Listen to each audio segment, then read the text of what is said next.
This is the Zach Ansbury Show.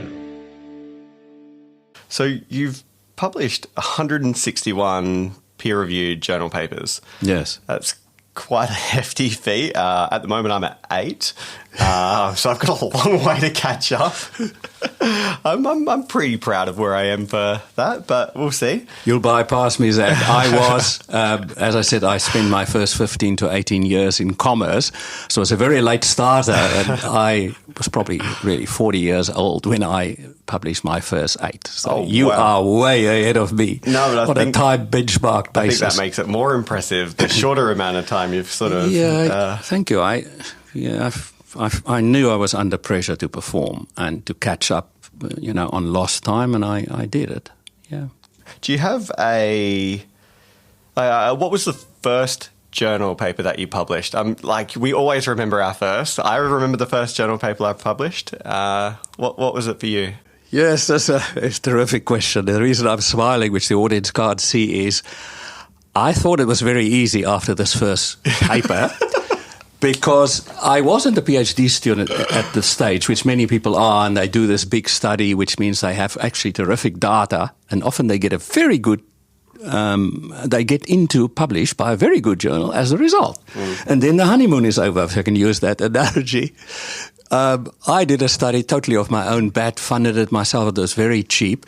And I got accepted into one of the highest rated journals in the tourism field in the world, second highest, tourism management, with an A-star rated, with an immensely high impact factor.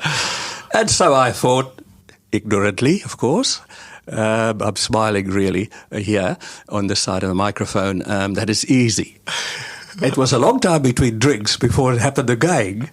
So I was brought down to earth brutally with a thud. And now I really respect, the process. Not that I disrespected it. It was just too easy, too soon. Yeah. Almost a fluke. Filled with that false sense of confidence. False sense of confidence. And I've learned the hard way now. Definitely. Oh, that's great. So you funded it all yourself. That's really interesting. Yeah, I've been always, kind of innovative and able to network well. Most of my papers I've published during my career are with people in other countries who I've, networked with, and we've often, come up with something. Either I come up with a bit of money, they come up with a bit of money. There has been some grant funding, and I should just mention maybe again, I hope I don't sound too full on by saying that my grant income is $2 million over my career. Right, that's the category A? No, all the categories. Yeah. So category 1 is the majority, the largest slice of the 2 million, but category 1, 2, and 3. So I had $2 million over a period of many years. So I have, whereas I said I funded that first paper myself, it was just a mini little study which probably cost next to nothing. I did all the work myself. These days we subcontract out quite a bit of it.